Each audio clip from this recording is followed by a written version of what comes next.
against the starting lineups again for our teams today. Starting with visitors, number 1, James Splinders. Number 2, Sean Phillips. Number 3, Shaquille O'Neil Brooks. Number 4, Francis Lynch. Number 5, Alex B.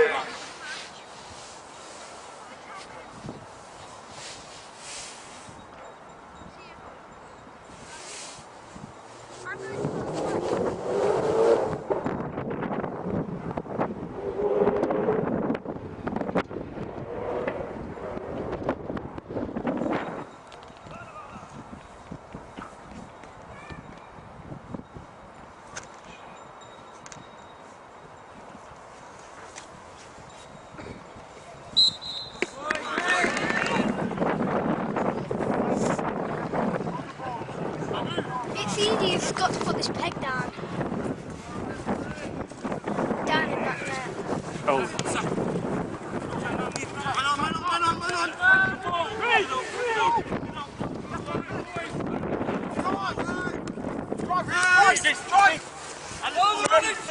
Mate, has he got his shorts on inside out there?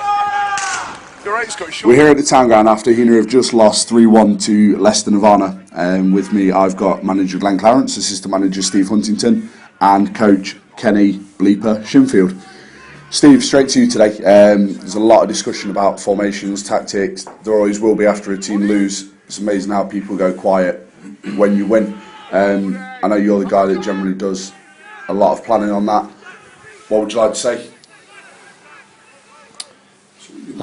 Tactically, yeah, we set up to nullify their threat and obviously to maintain our attacking threat, and we give people specific jobs and roles throughout the that formation that we selected today.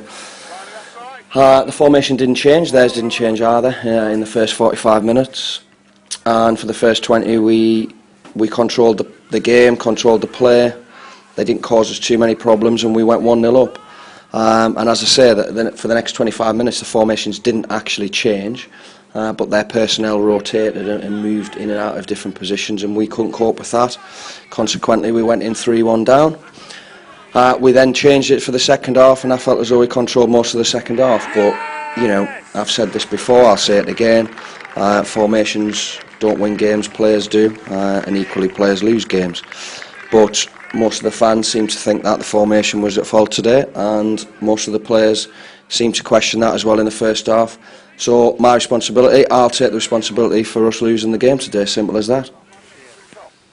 Okay, Glenn, Steve just touched on it there, that some of the players that I think body language showed that they probably weren't happy in the first half. As manager, what do you do to combat that? Get rid of them. I think Steve's talking rubbish. It was a joint decision, all three of us made it. I think it worked for the first 15 minutes, and as soon as their system changed, not the system, but individuals in that system changed, we couldn't cope with it. Every single player has gone out of that dressing room with a job to do. It's not the usual job, but they've got a job to do. Every single player's sat down for 20 minutes and listened to what the job is, agree that they understand the job. Yes, it didn't work, but it's because they didn't get it right. You can sit here and say we shouldn't have changed it, shouldn't have done this, shouldn't have done that. That's our job.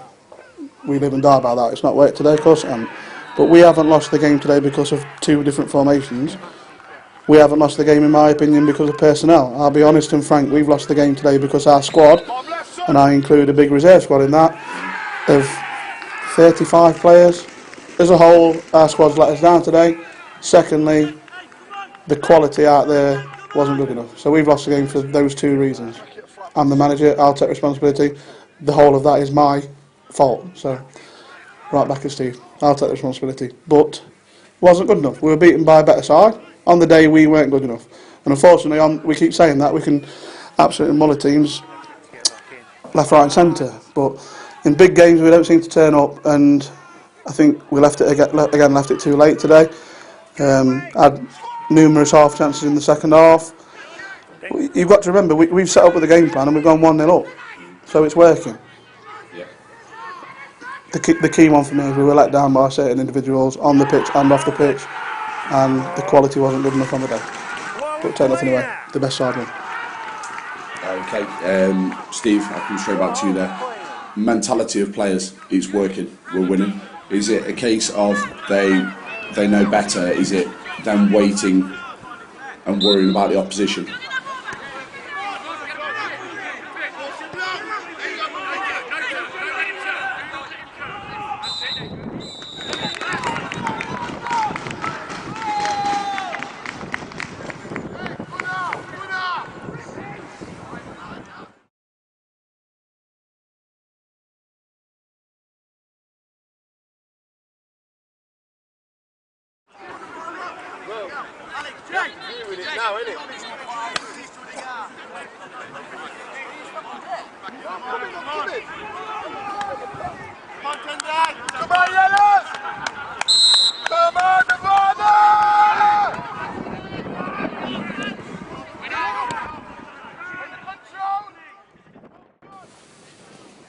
Probably best off asking the players, Tony, if I'm being honest. I don't know what you want me to say with that. You know, I'm not about coming on here and publicly slating individuals and naming names, but the game's changed for me. Players' attitudes have changed. It's not an easy question for me to answer that. As a player, I wasn't the best technically gifted player by a long stretch. Probably played a higher level than I was entitled to do because I wanted to win. And when I stepped on that pitch, nothing else mattered in the world other than winning that game of football. For me, I struggle with players that don't have that attitude. Other people in the game struggle with that attitude as well, even higher up in the leagues, and that's why they're not in the game. I don't know what to say really. Ask the players. Okay, moving on from today. Kenny, next week we travel to Brockton. If you remember, we drew 2-2 with them here at the town ground early in the season. What sort of reaction are we expecting from the squad? A positive one, because me, Steve and Glenn will go away and think about it, and it'll hate Glenn because he's in this club house all day week and he'll be getting questioned by people, and it should be hitting the players, and it's about how we react at training this week and at Brockton next week.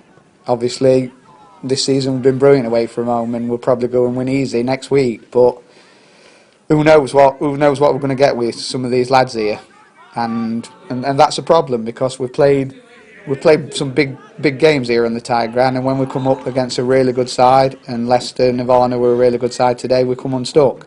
So we've got to address that and move on.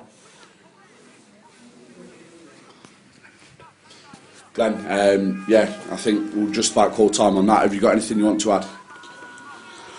Well, on the Brockton question, yeah, well, I've called for us to be positive before, Tony, after defeats. It's hard being positive today because, like I say, we feel let down. Pardon me. But I think we've got every right after the Calcer game to be frustrated because we had a strong side out, we had a strong bench, and on the day they wanted it more than us. Today we didn't have the strongest side out, we didn't have the strongest bench, and they wanted it more than us, I suppose, and they played better football than us, so it's frustrating. But let's be right, it's, again, try and put a positive spin on it. We are second in the league, we're in the Derbyshire Cup, we're in the League Cup, but the bottom line is we have to be better, and the buck stops with us. We'll let the dust settle, we're going to training Wednesday night, and hopefully come back with a fresh approach. But let's not get carried away. It's not all doom and gloom. I'm honest. I'm walking away tonight thinking that the better side won, and that's not always easy to take, but it's sometimes easier to take than a side that aren't as good as you have beat you. In fact, it's always easier to take. So, more frustrated against Calcer and teams that have beat us here that I don't think are better than us, but on the day they were better than us. Excellent.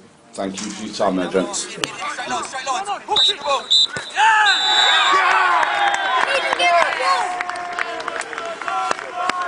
Unlucky lads.